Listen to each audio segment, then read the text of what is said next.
Confidence affects every aspect of our lives because it is the looking glass through which we view ourselves. People who have high levels of confidence generally earn more money because they take on more demanding careers. They're more physically fit because they enjoy being competitive in the gym or on the athletic field. And they have more satisfying sex lives because they often do it with another person.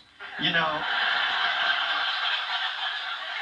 the world's great religious figures all exuded confidence. Moses thought he could speak to God. Muhammad thought God spoke to him. Jesus thought he was the son of God. And Buddha, well, he was fat. He didn't wear a shirt. Now, that takes confidence. You know, I'm always amazed at these guys who weigh like 600 pounds but feel no compunction about ripping their shirt off to fast dance at the company picnic.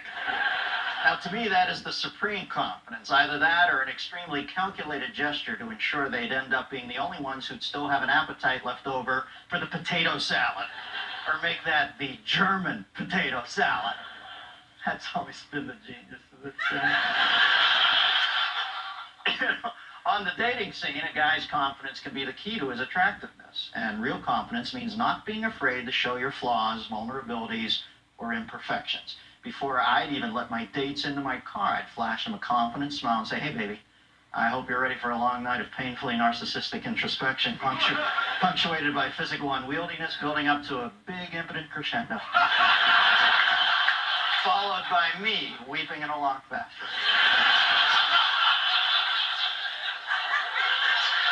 You know, someone once told me if you're nervous about going to parties, you should bring a prop. So I started bringing a chinchilla. Chinchillas are great because they tend to have sharp claws and they shit everywhere. They're also a good source of exotic and occasionally incurable diseases. Well, it worked like a charm. People even don't come up to me at parties anymore. And Dobie, the aforementioned chinch, is interred in Tom McCann's sidebox at my side yard. All right.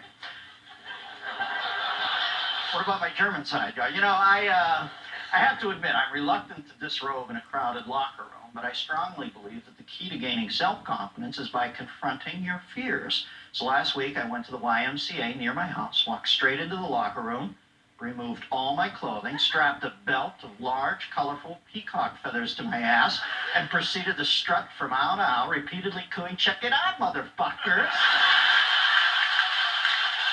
Now, I don't think I really gained much confidence, but the management did give me my annual membership fee back. Truly, growing up, I suffered from a crippling lack of self-confidence, mainly because I was raised by wolves who made no secret of the fact that they wanted a girl. But as an adult, I like to think of myself as confident because I am comfortable letting things go, delegating my power to those I trust, and generally relinquishing the need to control everything in my life. And also, I think confident is a much nicer word than lazy. You know,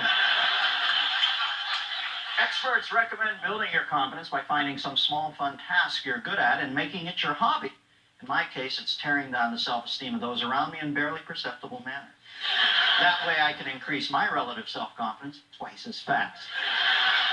The truth is, genuine confidence can't be acquired through external things like hair plugs and boob jobs. True confidence must come from inside, like that gastric band that keeps you from overeating.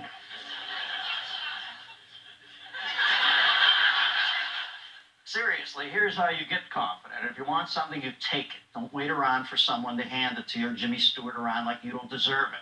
You want that last mint Milano, you take it and fuck everybody else. How's about that corner office? Demand it, even if it means picking up your boss by his scrawny little pencil neck and shaking him until his dentures fall out. Got a hankering for that new beautiful black Mercedes? Then buy one. You've earned it. And if you can't afford it, steal one. Then when you get thrown into the pokey, don't passively accept the position as the bitch of some fifth-tier toad punk just because he's your cellmate and you're the new fish. Put on the ugly, fashion a makeshift shank out of a mess hall spoon, and start taking out the bowels of your rivals until you catch the pig bone from the top dog in the yard. After all, you're worth it, aren't you? You know, folks, the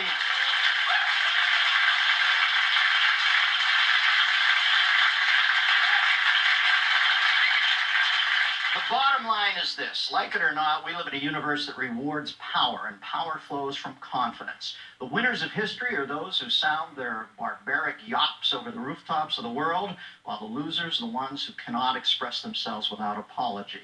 And the one sure way to make your life a series of defeats, miseries, and firings is to constantly back away from even your most passionately held beliefs. course, that's just my opinion. I could be wrong.